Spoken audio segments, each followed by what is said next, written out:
Vamos a ver cómo se recuperan de este revés. Ahora sí, vamos a presentar a nuestra entrevistada esta noche, la congresista Rosa Bartra. Ella ha, celebrado una victoria, me imagino, este viernes con la aprobación del informe final de la Comisión Lavajato. ¿Cómo está? Bienvenida al programa. Buenas noches, Alejandra, y buenas noches a todos nuestros televidentes. El inicio de lo que debería significar un cambio en lo que significa la administración de la cosa pública, de cómo se contrata en el Perú, de cómo se llevan adelante las grandes obras públicas, las grandes concesiones o los proyectos de asociación pública-privado de la modalidad que corresponda. Hay un molde en el cual ha encajado este esquema corrupto desde hace 3 gobiernos, este es el 4º gobierno, y creo que el principal mérito, si se podría resumir en alguno el aporte de la comisión investigadora, es haber puesto en evidencia este molde corrupto. Y que, siendo que se ha puesto en evidencia este molde corrupto, en el presente, inmediato y en el futuro, esto no se siga repitiendo y se puede evitar que la corrupción nos siga robando. Hay algunos puntos del informe que han generado controversia, más allá de si se acusa o no a Alan García Keiko Fujimori, son los 2 puntos discordantes que han generado más debate, por ponerlo de una forma bonita, en el Parlamento. Hay abogados penalistas y constitucionalistas que aseguran que el informe ha tenido deficiencias. La primera crítica que hace, por ejemplo, Luciano López, que es constitucionalista, es que tiene unas deficiencias metodológicas, porque al no incluir el delito, los aportes de campaña de Odebrecht, y el no incluir las declaraciones más recientes de Jorge Barata, no se está sustentando, por ejemplo, los puntos de lavado de activos en torno a Alejandro Toledo, en torno a Ollantumala y a otras personas que sí son acusadas por este informe. La comisión ha copiado toda la información que le ha sido posible analizar. Esto ha incluido las declaraciones de Jorge Barata y Marcelo Odebrecht en Curitiba en diciembre del último año que pasó, y todo lo que se ha podido tener hasta el momento de la redacción final, aún con el cierrapuertas total del Ministerio Público y la nula, no solamente nula colaboración, sino hasta la obstrucción al trabajo que se realizaba desde el Parlamento. El ámbito de la comisión estaba perfectamente delimitado por la moción, y esta investigaba a los funcionarios públicos de cualquier nivel de gobierno que hubiesen recibido coimas, sobornos o dádivas en el marco de la contratación de megaproyectos.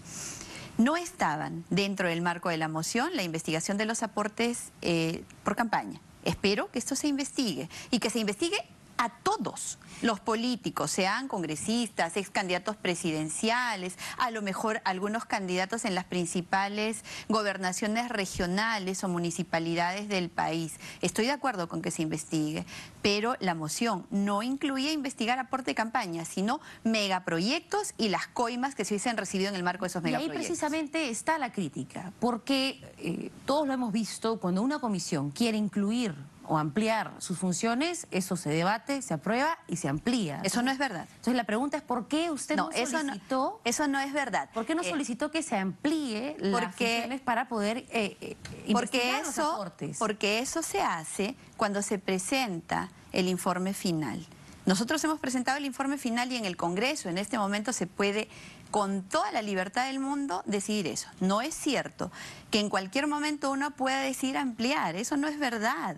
Las comisiones investigadoras tienen un marco dentro del cual rígidamente tienen que actuar. No es posible, por ejemplo, ahora que hay la comisión investigadora del Sodalicio, que investiga violaciones sexuales dentro de un ámbito determinado, de pronto por acuerdo de sus miembros se decide investigar otro tipo de delitos. Las comisiones tienen un objeto por el cual se constituyen. Precisamente por eso hay una moción, un debate para admitirlas, un debate posterior también para poder aprobarlas. Usted ha mencionado la comisión que investiga las denuncias contra algunos miembros del Sodalicio.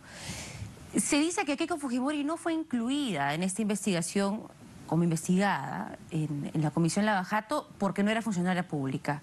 Pero Precisamente esa comisión que investiga los actos del sodalicio investiga a civiles. Ninguno de los investigados es funcionario público, pero sí están investigando a personas objeto de una denuncia de interés público. Entonces, ¿por qué se excluye a Keiko Fujimori en este caso y sí se incluye, por ejemplo, a aquellos investigados en el caso sodalicio? Usted está partiendo de una premisa equivocada. Las comisiones investigadoras no existen para investigar funcionarios públicos, sino para investigar hechos de interés público, cometidos por privados, cometidos por funcionarios públicos. En el caso del marco de la moción investigadora que dio origen a la comisión que yo presidí, son el hecho de interés público, son los sobornos, coimas o dádivas que hubieran recibido funcionarios públicos. No está incluido Julio Guzmán, no está incluida Verónica Mendoza, a pesar que fue congresista y votó a favor de muchos de los proyectos y además fue la secretaria que escribió en las agendas de la señora Heredia de acuerdo a declaraciones que públicamente se han conocido. No está la señora Mendoza. Así que, ¿por qué no está la señora Mendoza? No está precisamente porque no apareció en ninguno de los proyectos que nosotros hemos investigado. Así que decir que sea excluido a la señora Fujimori es algo más que desinformativo. Yo creo que tiene una intención perversa de poder deslegitimar lo que ha mostrado el informe, que son los verdaderos corruptos, el más alto poder económico, el más alto poder político, robando los recursos de los peruanos. Y entonces es fácil inventarse un pretexto, tratar de deslegitimar a la comisión, claro, la presidenta de Fuerza Popular. Entonces me invento que Keiko Fujimori debió haber estado allí y con eso distraigo el debate de aquello que es importante. ¿Y qué es importante? ¿Quiénes? ¿En dónde? ¿Cuándo? ¿Cómo? ¿Y dónde le han robado 30.000 millones al Perú? Pero precisamente usted dice que se cometieron actos de corrupción en todas estas obras, hay declaraciones de Jorge Barata, pero todas las fuentes, todas las primeras piedras de estos presuntos actos de corrupción comienzan con un aporte de campaña. Y esa es, por ejemplo, incluso la tesis de la Fiscalía, que estos aportes de campaña tenían por objetivo luego ganar obras dentro de los gobiernos para recuperar ese dinero y así pues generar estas asociaciones de corrupción. Entonces, al no incluir en los aportes de campaña, también se le está quitando el piso a las otras denuncias que usted sí incluye en su informe. Alejandra, nuevamente no es verdad. La hipótesis de los sobornos en Olmos, de los sobornos en la carretera interoceánica, por citar los primeros proyectos, ya que usted habla de que estos habrían tenido origen en las campañas, no se cumple en estos casos. Alejandro Toledo, de acuerdo a las declaraciones de Jorge Barata, corroboradas por Marcelo Odebrecht, por Joseph Maiman y otros, no dan cuenta de que él haya pedido sobornos o que se le haya sobornado en la campaña. Dan cuenta de que él pidió frescamente 35 millones de dólares para otorgar esa concesión y se interesó de manera indebida para acelerar procesos, para destrabar, para eliminar cualquier tipo de fiscalización en el marco de una contratación. En el caso de Olmos tenemos, por ejemplo, al expresidente Pedro Pablo Kuczynski contratando con su propia empresa con el privado, al cual favorecía desde el espacio público como ministro de Economía y luego como presidente del Consejo Directivo de Proinversión y presidente del Consejo de Ministros. En ninguno de estos casos había un anticipo en una campaña. Hay coima pura y dura en el marco de la contratación. Entonces, no es verdad. No sé si la tesis de la Fiscalía siempre tiene que correr con un aporte de campaña. En todo caso, los fiscales no están haciendo bien su tarea. También se ha hablado de las cuentas, que esto ya para ir al caso del APRA, de las cuentas en Andorra, donde se habrían hecho depósitos por parte de Odebrecht a algunos funcionarios públicos. El informe cita, por ejemplo, a esta declaración de funcionarios del Banco de Andorra, que dice que se recibieron depósitos para Gabriel Prado, ex ejecutivo de la gestión de Susana Villarán, y se utiliza eso para sustentar pues que existió de alguna forma una coima. ¿Por qué en este caso sí y en el caso de Miguel Atala, quien fue funcionario en el gobierno aprista, no? Porque hemos investigado Rutas de Lima, Línea Amarilla, y el señor Gabriel Prado Ramos ha sido funcionario dentro de estos proyectos que se han investigado. El señor Atala no está en los proyectos que nosotros hemos investigado.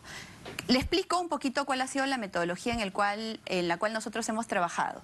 Hemos identificado los proyectos que, de acuerdo al monto, de acuerdo al nivel de avance, de acuerdo al número de modificaciones que han sufrido, se seleccionaron para poder investigar. Yo encontré a la comisión con 3, llevamos a 11. Investigamos los proyectos e identificamos los hechos más resaltantes por irregulares. Identificamos a los actores que participaron en estos hechos y a estos actores se procedió a investigarlos. Se les levantó el secreto bancario, tributario, bursátil, también de las comunicaciones.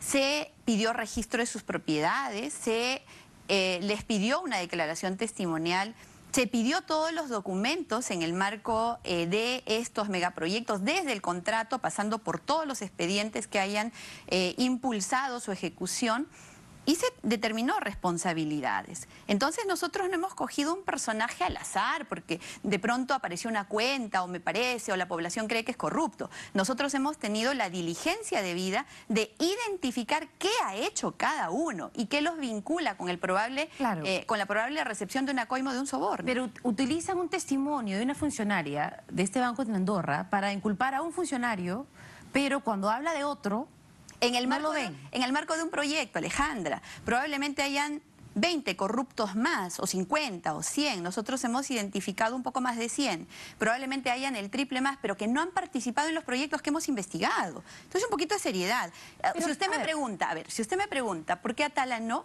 Yo le pregunto ¿por qué Atala sí? Atala estuvo... ¿En cuál de los proyectos participó? ¿En cuál de los 11 que nosotros hemos investigado él participó? A ver, en el caso de, por ejemplo, Joseph Maiman y Abraham Danón, ninguno participó en un proyecto directamente, pero también se les indica de haber recibido... Pero participaron en el circuito de la coima de los 20 millones de Alejandro Toledo. Bueno, capaz investigan más, encuentran que Atala por ahí también participó. No, pues, es que no es tan gracioso así. O sea, tampoco es tan ligero. Una investigación tiene que ser seria.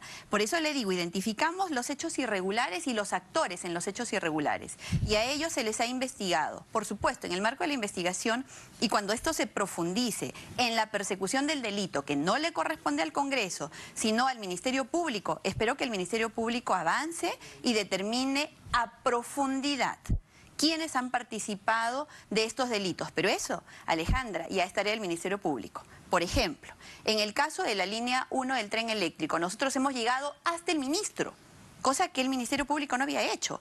El Ministerio Público, en 3 años de investigación, apenas ha llegado a los mandos intermedios. En el caso de Ollanta Humala, ustedes han recomendado realizar una acusación por infracción constitucional. ¿Qué significa eso? Van a enviar esto a la Comisión de Constitución, quien va a derivarlo a la Subcomisión de Acusaciones Constitucionales y van a denunciar al expresidente Ollanta Humala. Significa que cualquier congresista o cualquier ciudadano que se considere válidamente afectado por los delitos o por las infracciones constitucionales que están recomendadas puede formular una denuncia constitucional.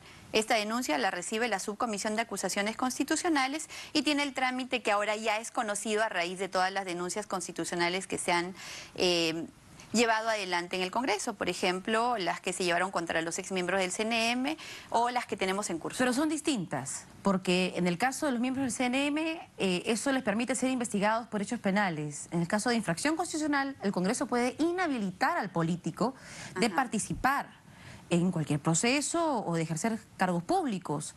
¿Ustedes quieren inhabilitar a Ollanta Humala? ¿Perdón? Ustedes quieren, me parece, una afirmación o una pregunta que puede ser tendenciosa. La comisión multipartidaria ha determinado que hay la comisión de infracción constitucional. La infracción constitucional es de 2 tipos. Una por delito de función y la otra por infracción a la Constitución. La que es por delito de función tiene un antejuicio que termina en el Ministerio Público para que el Ministerio Público actúe. Y en el caso de la segunda puede llevar a inhabilitación o puede llevar a destitución. La destitución ya no opera porque son exfuncionarios. La inhabilitación sí, pero eso será decisión de la Subcomisión de Acusaciones Constitucionales una vez que haya procesado y haya votado esta acusación esta denuncia una vez que se haya dado el trámite que corresponde. ¿Corresponde una inhabilitación para Ollantumala? Eso es algo que se tendrá que evaluar. Pero usted también tiene una opinión legal. Nosotros de pronto hemos recomendado la denuncia constitucional. Una vez que se elabore esa denuncia constitucional, se determinará qué ruta sigue, si se pide inhabilitación o qué otra cosa es lo que se pide. Bueno, el Partido Nacionalista Peruano ha emitido un comunicado el día de hoy asegurando que la Comisión Bartra, lo leo textualmente, denuncia constitucionalmente al expresidente Ollantumala para inhabilitarlo. Quieren, como dicen en el Partido Nacionalista, inhabilitar Ollantumala. Repito, esto se determinará en la vía que corresponda y en el momento que corresponda. No se trata de una voluntad, sino de seguir el hilo de los hechos. Yo considero... ¿se ha conversado dentro del fujimorismo o de Fuerza Popular si es que alguien va a tomar esta iniciativa de buen ciudadano, como dice usted? Apenas se ha terminado, después de un debate que ha tomado 5 días, la aprobación del informe final, y esto ha sido a última hora del día viernes. Comprenderá, por lo tanto, que todavía no hemos tenido ninguna discusión con respecto a lo que se ha aprobado. Ahora, yo considero completamente válido que hayan abogados de las partes, que hayan el pronunciamiento por parte de los partidos que se sienten afectados defendiéndose. Es natural. Y ejercerán su derecho de defensa como corresponde. Lo más que hemos cuidado en la comisión ha sido que haya respeto a la presunción de inocencia y que las personas que acudan allí puedan tener la posibilidad de hacer su descargo. Algunos, ya para terminar con el tema del informe, hay algunos juristas que han asegurado que por la forma como se ha desarrollado el informe, no hay suficientes elementos técnicos para sustentar las denuncias que incluso hacen. No hablemos siquiera de las personas que obvian, de las personas que acusan. En este sentido, ¿considera que su informe es una narrativa, es una historia, como han dicho algunos? César Azabache ha dicho que esto es un gran documento para el archivo. En el ejercicio de la defensa, repito, los abogados pueden esgrimir los argumentos que válidamente seguramente los van a seguir esgrimiendo. Considero que el informe es un documento importantísimo para que sea valorado por quienes administran justicia. Y acá yo quisiera, Alejandra, que me permita un minuto para levantar mi voz de protesta. El fiscal Pérez y el juez Concepción el día de ayer han vuelto a cometer, creo yo, ahora sí, un delito. Han repetido una mentira con respecto al informe de la comisión investigadora y los documentos encontrados en el allanamiento a la casa del señor Vicente Silva Checa. Han dicho, tanto el fiscal Pérez como el juez Concepción, que esos documentos tienen información sensible que habría sido proporcionada por la comisión, en una actitud que pone en grave riesgo la credibilidad del sistema de justicia en nuestro país. Están enviando a la cárcel ya a 2 personas con argumentos falaces, con argumentos falsos. Y en este momento, al día de ayer, me parece inconcebible, porque el informe de la comisión investigadora ya es público. Y por lo tanto el juez perfectamente ha podido validar si esos documentos que han encontrado son o no de la comisión. El juez ha tenido la diligencia de verificar si esos son documentos de la comisión. Yo tengo que negar una vez más enfáticamente que esos documentos sean de la comisión y voy a denunciar tanto al fiscal como al juez por esta actitud que considero es un delito. Si esto persiste, si la tesis del fiscal sobre los documentos hallados en la casa de Vicente Silva Checa corresponderían a documentos de la Comisión Lavajato, usted también podría ser objeto de una denuncia como presidenta de la comisión al verse, digamos, vulnerado el debido proceso en el caso de la comisión. ¿Cuál debido proceso? Por eso le digo, ninguno, 0, ni uno, ni siquiera el oficio, porque pero el oficio... podría, si se determina que sí hubo filtraciones. Yo he pedido ya al fiscal de la Nación y le he pedido al fiscal del caso que me envíen esos documentos. Estoy esperando a que los envíen. Ninguno, Alejandra, ninguno. Y ha puesto en grave riesgo no solamente el prestigio del Congreso, ha puesto en grave riesgo mi prestigio. El prestigio de cada uno de los miembros de la comisión al hacer afirmaciones completamente falsas. Ninguno, ni una línea, cero, de esos documentos le corresponden a la comisión y encima se atreven a presentarlos como documentación sensible que alguien del Congreso de la comisión tendría que haberlos filtrado. ¿Acaso el juez Concepción ha revisado los documentos de la Contraloría o los documentos del Ejecutivo o los documentos de las partes que hayan elaborado como ayudas memoria? Me parece absolutamente irresponsable. Y no solo para el país, sino también internacionalmente yo creo que se pone en grave peligro la credibilidad de nuestro sistema de justicia. Congresista, ya para terminar, Mario Vargas Llosa ha emitido algunas declaraciones sobre los Fujimori como familia. Él ha dicho, en tono de pregunta, ¿hay algo más patético que esa familia? Se ha preguntado. También ha dicho el fujimorismo está íntimamente vinculada a la corrupción y ha dicho que ojalá no volvamos a cometer el error de elegir un Congreso fujimorista. El Marqués de la Nada, a quien le tengo respeto como escritor, pero como político, como opinólogo y como garante de los más grandes corruptos que ha conocido nuestro país, no tiene autoridad moral para decir eso. ¿Le responde de alguna forma? Es lo que le puedo decir. Repito, el garante de los más grandes corruptos que ha tenido nuestro país se atreve a hacer afirmaciones de ese tipo. ¿Qué tipo de irresponsable puede ser para seguir garantizando a quién? ¿Acaso no fue él el que vino y garantizó a quienes nos han robado miles de millones en el país? ¿Tanto puede destilar y concentrar el odio y la frustración que le causó haber perdido las elecciones en el 90? Incomprensible. Sin embargo, viniendo de quien viene, hay que tomarlo así. Brevemente, Keiko Fujimori sigue siendo la presidenta del partido, eso ha dicho el vocero de Fuerza Popular, Carlos Tubino. ¿Siguen coordinando con la lideresa de Fuerza Popular desde el anexo de mujeres de Chorrillos? ¿Keiko Fujimori sigue, digamos, liderando esos esfuerzos de bancada? Keiko Fujimori está presa en este momento preventivamente sin estar formalmente sentenciada por ningún delito. Está presa porque tiene un esposo extranjero, está presa porque vive en casa alquilada, está presa porque han hallado documentos que han calificado falsamente como ser de la comisión y por lo tanto ella tendría que ver con eso.